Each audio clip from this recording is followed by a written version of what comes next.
जामखेड विधानसभा निवडणुकीच्या पार्श्वभूमीवरती आता शेवटचा टप्पा निवडणुकीचा आहे। या निवडणुकीमध्ये अनेक प्रकारची दमबाजी केली जाते। काल जर बघितलं आपण राशींच्या सभेमध्ये तर त्यांनी सांगितलंय की पवाराचा नाद करायचा नाही आणि विरोधात जर काम केलं आमच्याशी तुमची गाठ आहे आणि अशा पद्धतीचं तुम्ही दमबाजी जर आमच्याच भागात येऊन जर आम्हाला दमबाजी करत असाल तर जनतेने तुम्हाला आता ओळखलेलं आहे। जनता तुम्हाला आता येणाऱ्या 20 तारखेला काही सुट्टी देणार नाही। नादी लागायचं नाही किंवा अशा पद्धतीची दमबाजी देणं हे किती उचित आहे तुमच्या पवार घराण्याला, हे तुम्हाला पटतंय काय जनतेला तरी हे सगळं काय? मग हे सगळं खोटं नाटं आपण या गेल्या 5 वर्षामध्ये ह्या मतदारसंघाला नादी लावलं।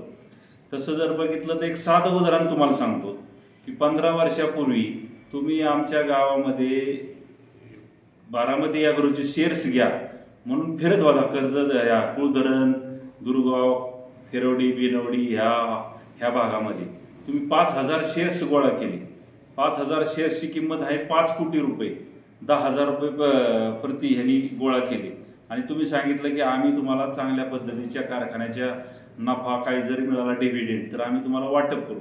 आज 16-17 वर्ष झालं तुम्ही कर्जत जामखेडच्या माणसाला कसलीच वागणूक बारामती ॲग्रोच्या माध्यमातून दिली नाही। प्लस मी थेरवडीमध्ये आम्ही गेलो तर त्यावेळेस 2 शेतकऱ्यांनी सांगितलं की मला डिव्हिडेंड मिळाला आहे। डिव्हिडेंड किती दिला? 50 रुपये।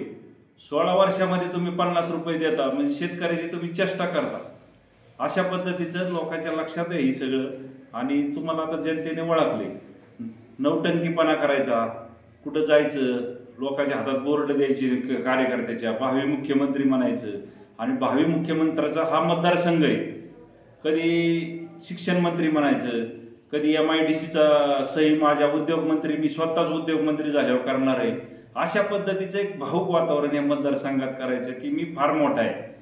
परंतु जनतेने 5 वर्षाच्या कालखंडामध्ये सगळं ओळखलंय। तुमच्या कालखंडामध्ये गावचा अध्यक्ष करता नाही आला, गटाचा करता नाही आला, गणाचा नाही करता आला, कार्यकारिणी तालुक्याची नाही, जिल्ह्याची कार्यकारिणी नाही आणि 2.5-3 वर्षापासून तुम्हाला तालुका अध्यक्ष करता नाही आला। म्हणजे अशा पद्धतीची तुमची हुकुमशाही अशी राजवट आहे। तुम्हाला दुसऱ्याचं काही पटतच नाही। तुम्ही कर्मचाऱ्याच्या माध्यमातूनच सगळं करायचं। मग त्या गावचा सरपंच आहे, तो 25 वर्ष काम करत असतो, पंचायत समिती सदस्य, ZP सदस्य, ZPचे काही ठिकाणी अध्यक्ष आहेत, माजी सभापती, ह्यांनी काय गाव तालुक्यासाठी केलंय का नाही? का 5 वर्षातच तुम्ही आले आणि सगळंच तुम्ही तयार केलं? तुम्ही इतकं त्या सोशल मीडियाद्वारे असं दाखवलंय की मी कर्जत जामखेडचा फार मोठा विकास केला। कर्जतचं जर बघितले ते सगळे महत्वाचे रस्ते राम शिंदे साहेबाच्या काळामध्ये झालेले आहेत। कर्जतचा पाणी पुरवठा पिण्याचा झालाय, जामखेडचा झालाय, कर्जत मधल्या जेवढ्या इमारती आहेत तेवढ्या इमारती राम शिंदेच्या कालखंडामध्ये झालाय। फक्त तुम्ही दुसरा मजला चढवलाय आणि 82चं विश्रामगृह केले। ह्याच्यापेक्षा काय वेगळं तुम्ही काय केलंय? कुकडीच्या पाण्यामध्ये तुम्ही 5 वर्षाचं नियोजन तुम्हाला करता नाही आले। कुकडी पट्ट्यातले सगळे शेतकरी तुमच्यावरती नाराज आहेत, त्यांची पिकं जळाली आणि अशा पद्धतीचा कार्यक्रम तुमचा नवटंकीपणाचा चालू आहे।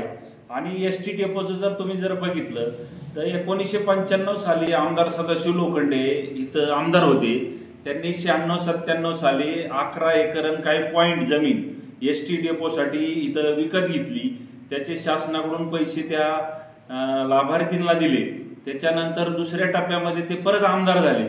दुसऱ्या टप्प्यामध्ये आमदार होत असताना 11 एकराला कंपाऊंड केलं, 80 लक्ष रुपयाचं त्या काळामध्ये कंपाऊंड केलं। हे 2 कामं लोखंडे साहेबांच्या कारकिर्दीत झाले।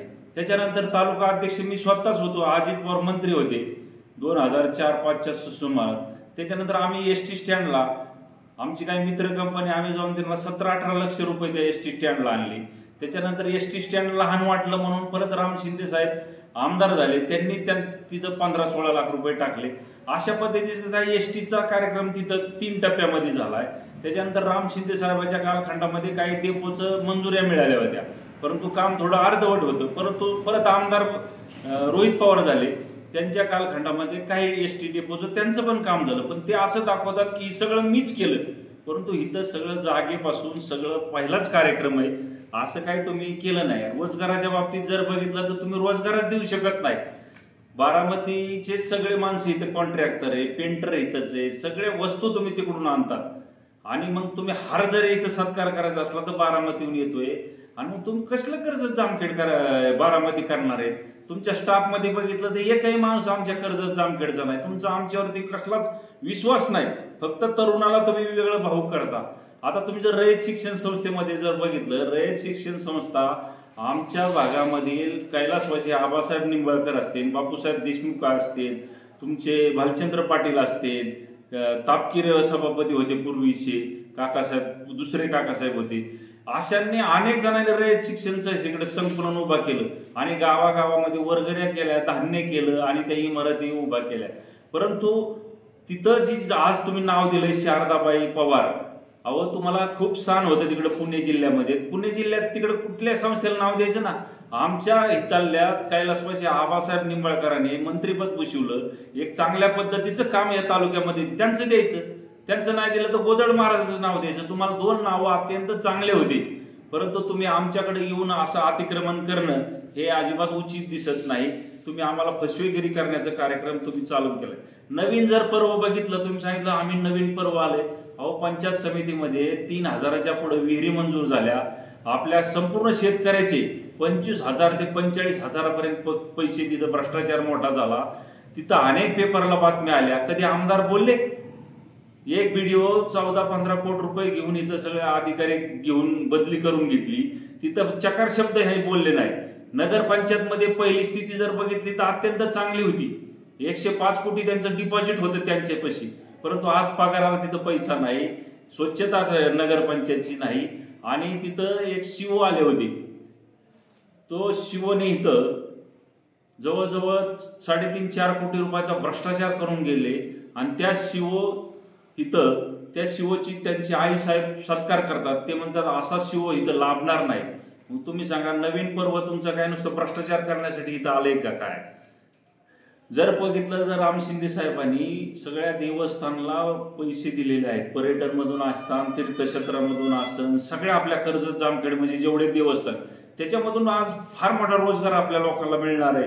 जर बघितलं तर सिद्धटेक देवस्थान असन, राशींची यमाई माता असन, कुळधरणची माता असन, दुर्गावचे दुरेधन मंदिराला असन, टाकळीचे थापलिंगचं असन, मांदळीच्या देवस्थानला असन, तुकाई असन, वनदेवी असन, आपाजीबो असन, गोदड महाराज असन, आज सगळ्या क्षेत्रामध्ये पैसे मिळाले आहेत. आणि चोंडी जर क्षेत्र जर बघितलं तर अण्णासाहेब डांगेच्या काळापासून आमदार सदाशिव लोखंडे असतील किंवा राष्ट्रवादीचे अजित पवारांच्या माध्यमातून ह्या चोंडीमध्ये फार मोठा विकास झालाय. का तुमच्या काळामध्ये झाला का? चोंडीमध्ये प्रत्येक ही झालाय. तुम्ही जलजीवन जर मिशन बघितलं तर प्रत्येक गावामध्ये 2-2, 3-3, 4-4 कोटी रुपये गावामध्ये आले आणि प्रत्येकी आपण 20 लिटर पाणी देत होतो, आज 55 लिटर पाणी देतोय. आता उत्तम प्रकारच्या पाणी योजना ह्या केंद्र सरकारच्या माध्यमातून ह्या कर्जतमध्ये झाल्या. मग असं कोणतं रोहित पवारांनी कर्जतमध्ये असं केलंय? फक्त हे दाखवलं जातंय. रोहित पवार जर खरा बघायचा असेल तुम्हाला तर रोहित पवार सोशल मीडियावरती किंवा बोर्डवरती पाहून तुम्हाला रोहित पवार दिसणार नाही. रोहित पवार बघायचा असेल तर एकदम कामाच्या माध्यमातून जवळ जाऊन रोहित पवार बघा. रोहित पवार हा तुम्हाला चुकीचा दिसणार, वेगळा दिसणार आहे. तर हे सगळं भावूक होऊन जनतेला व्हॉट्सअप, फेसबुक ह्याद्वारे जर जनतेला चुकीचं बनवण्याचा कार्यक्रम त्यांनी सगळं चालवलं आहे. आपण जर बघितलं तर जे बोर्ड लावलेत विकास कामाचे, ते बोर्ड त्यांनी सांगितलं की हे बोर्ड माझ्यापासूनच विकत घ्यायची. त्या बोर्डाची किंमत 5,000 रुपये ठरवली. तर जर तुम्ही बोर्ड तयार केला तर 2,000 रुपयाला बोर्ड आहे. तर त्या बोर्डात सुद्धा पैसे घ्यायचे तुम्ही. गावागावात तुम्ही जिम वाटप केल्यात, त्या जिममध्ये सरपंचाला तुम्ही अधिकारच ठेवले नाहीत. त्या सरपंचाला तुम्ही जिम वाटली आणि तुम्ही तिथं म्हणले करा त्या बिलावरती सह्या. त्या जिमची किंमत आहे 2-2.25 लाख रुपये. 5-5 लक्ष रुपयाची बिलं आमच्याकडून ती तयार करून घेतली. हे सगळं चुकीचं नाही का? आमचे अधिकार सरपंचाचे तुम्ही कशासाठी हिरवून घेतले? तुम्ही जे समृद्ध गावामध्ये सगळं भाग घ्यायला लावला लोकांना. किती तालुक्यामध्ये समृद्ध गाव झाले? एकही समृद्ध गाव झालं नाही. मग अशा पद्धतीची तुमची कामाची पद्धत. आता तुम्ही काय केलंय? जातीयता इथं वाढवली. माळी समाज असला त्याला सावता माळीचा फुटू दे, मातंग समाज असला त्यांना अण्णाभाऊ साठेचा दे, वंजारी असला भगवान बाबाचा दे, धनगर असला अहिल्याबाईचा दे, आणि बौद्ध असन डॉक्टर बाबासाहेब आंबेडकर असतील, मुस्लिम असन तर मौलाना आझाद साहेब. हे कशासाठी तुम्ही जातीवाद करता? तुम्ही एक लोकप्रतिनिधी आहे, तुम्ही जातीयता अधिक कमी केली पाहिजे का जातीयता वाढवली पाहिजे? आणि तुम्ही खुशाल तुम्ही एवढ्या डॉक्टर बाबासाहेब आंबेडकर असतील किंवा अण्णाभाऊ साठे असतील, त्यांच्या शेजारी तुमचा फोटो आहे. अहो त्यांची तुमची उंची काय आहे, त्यांचं काय काम आहे, त्यांचा किती मोठा त्याग आहे, तुम्ही फोटो लावताय. आता तुम्ही पांडुरंग विठ्ठलाचा फोटो लावला, त्या शेजारी तुमचा फोटो आहे. अहो ते ती किती मोठा देवस्थान आहे, ती सारा महाराष्ट्र त्या देवस्थानाला मानतोय आणि तुमचा फोटो. त्यांनी तुमची पूजा करायची का त्यांची पूजा करायची? म्हणजे 5 वर्षात तुम्ही देव झाले का? काय 5 वर्षात तुम्ही महात्मा झाले काही चालले? माळी समाजाचा असला तर त्याला त्या आरणला न्यायचं, मुस्लिमचा असला तर दर्ग्याला न्यायचं, धनगराचा असला की बाळूमामाला न्यायचं, मातंग समाजाचं असेल तर वाटेगावला न्यायचं. ही जातीयता द्वेष तुम्ही पेरायचं काम ह्या कर्जत जामखेडमध्ये केलंय. जनतेमध्ये तुम्ही एकदम सुरचुकीचा केलेला आहे. CSR फंडामध्ये जर बघितलं तर तुम्ही कर्जत जामखेडचे ऑफिसमध्ये तुमचे माणसे, तो जो CSR फंड येतो त्याचा कुठं हिशोब लावला नाही. तुम्ही ते हिशोब लावला जनतेला बोर्डामध्ये, कोणत्या कंपनीकडून किती पैसे आले आणि त्या कंपनीचे काय काय वस्तू आहेत, किती रुपयाच्या आहेत, असं तुम्ही ती बोर्ड लावा. त्यावेळेस तुमचा खरा चेहरा दिसत. 4,200 रुपयाची सायकल घेता आणि 8,200 रुपयाला देता लोकांना. विद्यार्थ्यांमध्ये सुद्धा पैसे काढले.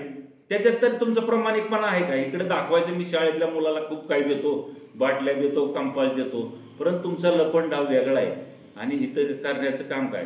तुमचे सगळे कॉन्ट्रॅक्टदार बारामती पुण्याकडचे आहेत.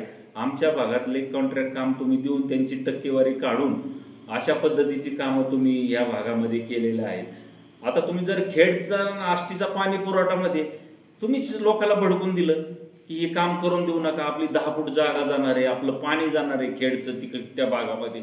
आणि परत 15 दिवसांनी तुम्ही त्या लोकांना सांगता तुम्हाला ही पाणी योजना अडवता येणार नाही, शासनाचा GR आहे, तुमच्यावरती 353 सारखे गुन्हे होते. हे काय संशयास्पद विषय नाही का? ठेकेदाराशी बोलायचं, त्याच्याशी तडजोड करायची, परत भाषा बदलायची. आता ताजा हा विषय 1-2-3 महिन्यापूर्वीचा, आणि आज ते काम चालू आहे. या सगळ्या गोष्टी तुम्ही मध्ये मिलिंद गुन्हा आणला आणि सगळीकडे असं दाखवलं की फार मोठी आपण स्टोरी करणार आहे. कर्जत जामखेडमध्ये मिलिंद गुन्हा आणून आपण एकदम तीर्थस्थळ, एक पर्यटन स्थळ आपण वाढवणार आहे. फक्त फार्स केला तुम्ही, शो केला. अशा पद्धतीची कामं तुम्ही या भागामध्ये घेतली. तुम्ही जर बघितलं 5 वर्षात तुम्ही वन विभागाच्या मंजुऱ्या आणता आल्या नाहीत. नगरला जाताना डिकसळ सारख्या ठिकाणी अजून तो रस्ता 5 वर्षात करता नाही आला. तुम्ही जर श्रीगोंद्याकडे जाताना बिटकेवाडीच्या त्या जंगलामध्ये तसंच पडलेलं आहे. इकडे दुर्गाव पिंपळवाडीला जाताना 1-1.5 किलोमीटर जंगलाचा रस्ता तसंच पडलाय. आम्हाला पिंपळवाडी दुर्गावमध्ये जाता येत नाही त्या रस्त्यामध्ये. असे अनेक रस्ते तुमच्याकडून वन विभागाची साधं तुमच्याकडून 5 वर्षामध्ये परवानग्या आणता आल्या नाही. आणि तुम्ही फार मोठ्या गप्पा मारता. ह्या गप्पा मारित असताना तुम्हाला एक साधं आणखी उदाहरण सांगतो. जैन फाउंडेशन म्हणून शांतीलाल मुथाचं फाउंडेशन होतं आणि पावनी फाउंडेशन आमिर खानचं आहे, नाम फाउंडेशन नाना पाटेकरचं आहे. ह्यांच्याशी तुम्ही एक टाईप प्लॅन केला. तुम्ही सांगितलं की आमच्या भागामध्ये खोलीकरण करायचंय, तर तुम्ही इथं येता का? त्यांची सेवा व्हावी काम या तिन्ही फाउंडेशनचं. त्यांनी तुम्हाला मशिनरी दिल्या.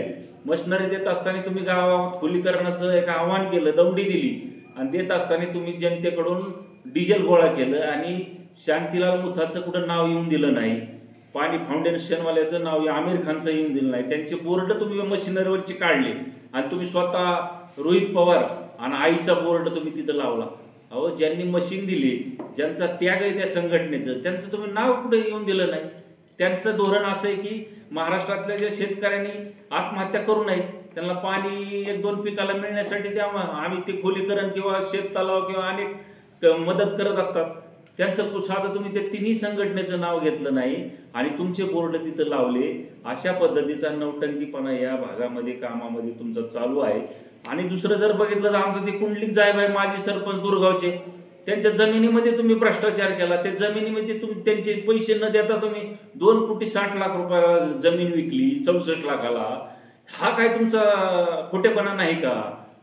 आमच्याच भागात येऊन आम्हाला दम द्यायचा. तुम्ही काका तापकीर सारखे माणूस आज जर मार्केट कमिटी बघितली तर एका 1-1.5 वर्षामध्ये इतकी सुंदर मार्केट कमिटी त्यांनी चालवली कर्जत भागामध्ये.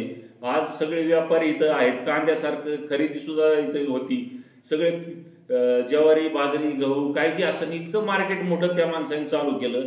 त्यावेळेस त्यांची मार्केटचा फॉर्म भरायला तुम्ही त्यांना दम देता. आम्हाला पवार म्हणते बघून घ्या, जर तुम्ही पवार फॉर्म नाही काढला तर तुम्ही माझीशी गाठ आहे. अरे हा कुठला हुकुमशाही तुम्ही आणली? तुम्हाला आम्ही बिहायला काय इतके सोपेत का सगळे? आम्ही कर्जत जामखेडकर आहेत, तुम्हाला डोक्यावर बी घेऊ आणि डोक्यावरून खाली बी टाकू, अशी आमची भूमिका आहे. तुम्ही कर्जतचा जामखेडचा मागासलेपणा बघून आमच्यावर ही अटॅक करू नका. परंतु जनता जर आमची बिघडली तर तुम्हाला कुठं नेऊन पोहोचीनी सांगता येणार नाही. ही भूमिका तुम्ही ठेवा. भाषा बदला. तुम्ही पवार असताना तिकडे बारामतीकडे तुम्ही पवार आमच्या मतदारसंघामध्ये नाद करू नका. नाद झाला तर जनता तुमचा नाद केल्याशिवाय राहणार नाही. ही भूमिका या निवडणुकीमध्ये तुम्हाला येत्या 20 तारखेला दिसणार आहे. सर्व सोशल मीडिया प्लॅटफॉर्मला लाईक, फॉलो आणि सबस्क्राईब करा. तसंच सर्व नोटिफिकेशनसाठी बेल आयकॉन प्रेस करायला विसरू नका.